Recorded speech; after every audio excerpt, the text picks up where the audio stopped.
സംസ്ഥാനത്ത് അരിവില ഇങ്ങനെ കുതിച്ചുകൊണ്ടിരിക്കുന്നു. കേരളത്തിലേക്ക് അരി എത്തിക്കുന്ന സംസ്ഥാനങ്ങളിൽ ഇത്തവണ ഗണ്യമായി നിലവിൽ ഉൽപ്പാദനം കുറഞ്ഞതാണ് അരിവില ഉയരാൻ കാരണമാകുന്നത്.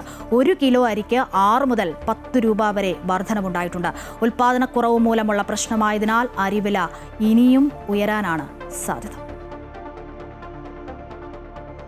മലയാളിക്ക് ചോറുണ്ണാൻ അരി നൽകുന്ന കർണാടക, ആന്ധ്രാപ്രദേശ്, തമിഴ്നാട്, തെലങ്കാന തുടങ്ങിയ പ്രധാന നെല്ലുൽപാദന സംസ്ഥാനങ്ങളിൽ ഈ സീസണിൽ വിവിധ കാരണങ്ങളാൽ നെല്ലുൽപാദനം കുറഞ്ഞു. കാലാവസ്ഥാ വ്യതിയാനം മൂലം മറ്റ് സംസ്ഥാനങ്ങളിലെ നെൽവിലയിലുണ്ടായ വർധനവാണ് അരിവില കൂടാൻ പ്രധാന കാരണമായതെന്ന് പറയുന്നു. അയൽ സംസ്ഥാനത്തെ കർഷകരിൽ പലരും ഈ സീസണിൽ കൃഷി ഇറക്കിയിരുന്നില്ല. അപ്പോൾ അവിടെ നെല്ലിന് ക്ഷാമം വന്നു കഴിഞ്ഞപ്പം അവിടെ എക്സ്പോർട്ടും വന്നു. നെല്ലിന് ക്ഷാമം വന്നു കഴിഞ്ഞപ്പം പ്രൊഡക്ഷൻ വളരെ കുറവായി. അതുകൊണ്ട് ഭയങ്കരമായിട്ട് ഡിമാൻഡായി. അപ്പോൾ 500 രൂപയ്ക്ക് വെച്ചാൽ 200 രൂപയ്ക്ക് കിട്ടുന്നുള്ളൂ.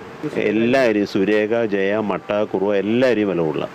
ഈവൻ പച്ചരി വരെ എല്ലാ മാർക്കറ്റും കൂടുതലാണ്. അതായത് എല്ലാം ഇവിടെ മാത്രമല്ല, all over India, Tamil Nadu, Karnataka, ഇപ്പം ഗുജറാത്ത്, എല്ലാ സ്റ്റേറ്റിലും വില കൂടുതലാണ്. ഒരു സ്റ്റേറ്റിലും വില കുറവാണ്. നിലവിൽ എല്ലാത്തരം അരിക്കും മൊത്തവിലയിൽ 6 രൂപ മുതൽ 10 രൂപ വരെ കൂടിയിട്ടുണ്ട്. 45 രൂപയുണ്ടായിരുന്ന ഉണ്ടയരി 50 കടന്നു. ആന്ധ്ര, ജയ, കുറുവ, സുരേഖ എന്നിവയ്ക്കും സമാന രീതിയിൽ വില കൂടിയിട്ടുണ്ട്.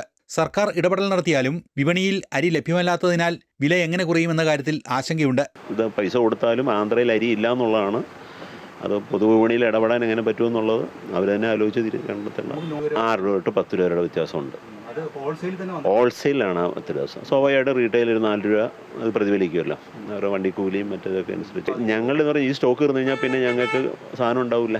നിലവിൽ അരിക്ക് വില കൂടുമ്പോഴും കേരളത്തിൽ സംഭരിക്കുന്ന നെല്ലിന്റെ വില കൂടിയിട്ടില്ലെന്നാണ് കർഷകർ പറയുന്നത്. സപ്ലൈകോ വഴി മൊത്തസംഭരണമായതിനാൽ പൊതുവിപണിയിൽ ഈ നെല്ല് ലഭിക്കാറില്ല. അടുത്തിടെയുണ്ടായ പാചകവാതകത്തിന്റെ വിലവർദ്ധനവ് നമുക്ക് ഹോട്ടൽ ഭക്ഷണം അപ്രാപ്യമാക്കിയിരിക്കുകയാണ്. പലരും വീടുകളിൽ നിന്ന് മാറി നിൽക്കുന്ന ആളുകളൊക്കെ തന്നെ ഹോട്ടലിൽ നിന്ന് മാറി ഭക്ഷണം കഴിക്കുന്നത് മാറി തന്നെത്താനെ പാചകം ചെയ്യുന്ന രീതിയിലോട്ടൊക്കെ വന്ന് നിൽക്കുന്ന സമയത്താണ് ഇപ്പോൾ അരിവിലയും കൂടിയിരിക്കുന്നത്. ഓണ സമയമാണ്. എന്നാൽ നമുക്ക് അരി തന്നുകൊണ്ടിരിക്കുന്ന നമ്മളുടെ അടുത്തുള്ള സംസ്ഥാനങ്ങൾ, അയൽ സംസ്ഥാനങ്ങളിൽ അരി ഇല്ലെന്നാണ് പറയുന്നത്. അപ്പോൾ ഇത് വലിയ രീതിയിലുള്ളൊരു പ്രതിസന്ധിയിലേക്കാണ് പോകുന്നത്. നിലവിൽ തന്നെ ഹോൾസെയിൽ രംഗത്ത് തന്നെ ഏതാണ്ട് 6 മുതൽ 10 രൂപ വരെ കൂടിയിരിക്കുന്നു. സർക്കാർ ഇക്കാര്യത്തിൽ ഒരു വേണ്ടത്ര രീതിയിൽ തന്നെ ഇടപെട്ടാൽ മാത്രമേ ഓണക്കാലത്ത് ഈ ഒരു വിലക്കയറ്റം നമുക്ക് പിടിച്ചു തരാൻ കഴിയുള്ളൂ. ക്യാമറമാൻ പി ശശികാന്തിനൊപ്പം ശ്രീജിത് നായർ, അമൃത ന്യൂസ്, കൊച്ചി.